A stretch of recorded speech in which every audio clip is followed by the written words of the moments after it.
ஜட்டிக்கு நம்ம கிட்னி திருடி ஜோலி. இரும்புல ஜட்டி போட்டு போக சொல்றீங்க. அண்ணா இரும்புல ஜட்டி வாங்கி கொடுக்க சொல்லுங்க. மீ மாடலும் இருக்குது, ஜட்டி மாடலும் இருக்குது. ஆனா நீங்க கேட்ட இரும்பு ஜட்டி மட்டும் இல்லன்ட்டாங்கக்கா. கடல்லே இல்லையா? எல்இடில லைட் வச்ச ஜட்டிலாம் இருக்குங்க, இரும்பு ஜட்டி இல்லைங்க. என்னடா அது வைட் எரியுது? அது மின்மினி பூச்சி. மின்மினி பூச்சியா? மின்மினி பூச்சிக்கு படக்ஸ்ல பல்ப் எரியும்ல, அந்த லைட். இரும்புல ஜட்டி போட்டு போக சொல்றீங்களா? ஒரே கேள்வி. இரும்புல ஜட்டி போட்டு போக சொல்றீங்களா? என்ன வார்த்தை சொல்ற ராஸ்கல்? எப்பறம் அவனுக்கு இப்படி எல்லாம் தோணுது? அண்ணா இரும்புல ஜட்டி வாங்கி கொடுக்க சொல்லுங்க. ஏக்கா உனக்கு இரும்பு ஜட்டி வாங்கி தரவா சிஎம் ஆனாரு? அப்படிப்பட்ட பொம்பளை பிள்ளைய வச்சுட்டு என்னங்க பண்ண முடியும்? அந்த பொம்பளை பிள்ளைக்கு துப்பட்டா போட்டு போக முடியுமா? தாகும் வரை போராடுவோம். தமிழ்நாட்டில் நடக்கிற பாலியல் அத்துமீறல்களுக்கு எதிராக அக்கா குரல் கொடுக்கறது நியாயம்தான். ஆனா அதுக்கு என்ன மாதிரி எதிர்ப்பு தெரிவிக்கணும்னு தெரியாம அக்கா நம்ம அண்ணன்ட்ட வந்து இரும்பு ஜட்டி வாங்கிட்டாங்கன்னு கேட்டுட்டு இருக்காங்க. அப்படி கேளா, அப்படி கேளு. இதுதான் நீங்க வந்து அவங்களுக்கு ஒரு செஷனோ ஒரு கிளாஸோ இல்ல வந்து அவங்களுக்கு எப்படி பிஹேவ் பண்ணணும்னு சொன்ன விதமா? ஏங்க சொல்லுங்க. ஏன் உங்களை கேட்கலையா? எங்களை கேட்டது இருக்கட்டும், உங்களையும் கேட்டார்ல, நீங்க சொல்லுங்க. என்னைய சொல்றீங்க, நீங்க சொல்லுங்க. ஆனா நீங்க எங்க கொண்டு போறீங்க எங்களை? இப்படி பழைய காலத்துக்கு கொண்டு போறீங்க. ஜல்லிக்கட்டு போராட்டத்தப்ப நீ போட்ட சவுண்டை கேட்டு சில்லறுத்து போய் சில்லறையெல்லாம் விட்டு எறிஞ்சாங்க.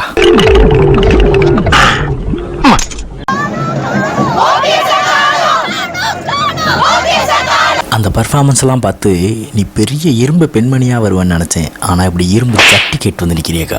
இரும்புல ஜட்டி போட்டு போக சொல்றீங்க. அண்ணா இரும்புல ஜட்டி வாங்கி கொடுக்க சொல்லுங்க. எங்க இருந்து உங்களுக்கு இதெல்லாம் வருது? அதான்டா எனக்கு தெரியும். பாரதிராஜா அப்பாவுக்கு காரியம் பண்ணிக்கிட்டு இருக்கேன். பக்கத்துல ஒரு எங்க அப்பா வயது தோலை தட்டுறாரு, மகனே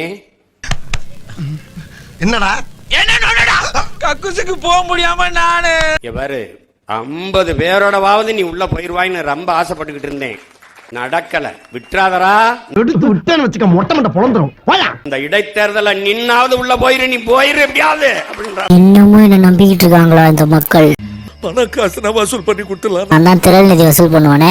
நான் உறுதியா போயிடுறேன்ப்பான்னு சிரிக்கும் போது பின்னாடி இந்த சிரிப்போட போகணும். நீ இந்த சிரிப்போட போகணும்டா. நீ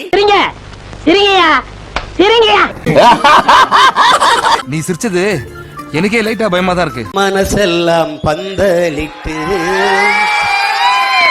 Oh my God, God, what a scene! Oh my God, what a scene! மல்லிக்கொடியா உசுருக்குள் கோயில் கட்டி. பேசாம நீ சினிமாவுக்கே போயிரு சீமான். இந்த சீமான் போது முதல்ல சீனே வருது. செம்ம காமெடியா இருக்குங்க. I'm just enjoying like anything. அதுல இருந்து நீங்க ட்ரஸ்டுக்கு கொடுங்க. இல்ல அம்மா உணவகத்தை வந்து மேம்படுத்தலையா? அந்த பேனா கலைஞரின் பேனா சாதாரண பேனா கிடையாது. அது உங்க அப்பாக்கு பேனா. பேனாவை பத்தி உதயநாத் தம்பி பேசின நேரம் அந்த பேனா வண்டி ரிட்டர்ன் சென்னைக்கே வந்துருச்சு. இப்போ அந்த வண்டியை பார்க்கும்போது எனக்கு ஒரு விஷயம் மைண்ட்ல வந்துச்சு. பழைய இரும்பு சாமா ஈயம் பித்தாளைக்கு பேர் சம்பளோ. கொஞ்சம் நஞ்ச இருந்த மானத்தை இவன் வாங்கிட்டான். உங்களுக்கு இதே தான் மைண்டுக்கு வந்துச்சுன்னா மறக்காம கமெண்ட்ல சொல்லிட்டு போங்க.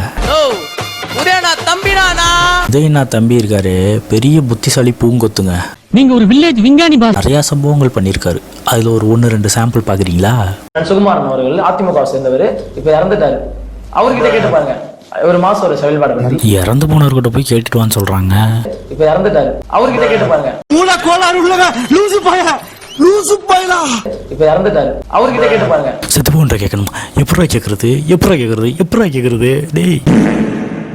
எங்க மச்சான் சீமான சொல்ல பாருங்க. இதுக்கு போயிட்டு போலன்னா அவன் பேச்சு தான் கேட்பேன். வந்து சேர்ந்துட்டோமே, நம்ம தான் வந்துட்டோமே, நம்ம பிரதமர் ஆயிட்டோமே, நம்ம முதல்வர் ஆயிட்டோமே. நல்ல நீ எரிச்சலா இருக்கா?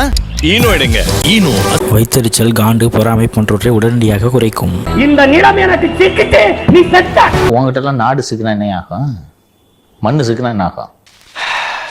என்ன யோசிக்கிற? இல்ல பொய் எப்படி சொல்றதுன்னு யோசிக்கிறேன். தம்பி என்ன பண்ணிருக்கான், ஏஐல போயிட்டு அண்ணன் கையில் இந்த மண் எப்ப சிக்கும் அப்படி கேட்டிருக்கான். அந்த ஏஐ சொல்லியிருக்கா 1000 வருஷம் ஆனாலும் சிக்காது அப்படின்னு சொல்லிட்டு. நல்லா தானே சொல்லிக்கார பாருங்க. இத வரவேறுங்க. மேடையில இஷ்டத்துக்கு கெட்டவார்த்தை பேசுறீங்க. கெட்டவார்த்தை பேசுறவன எல்லாம் உங்க கட்சியில வச்சிருக்கீங்க. யார் அந்த நாதாரி? மரியாதையா பேசியா? நான் தான் அந்த சின்ன பகவதி. அந்த பயம் இருக்கட்டும்.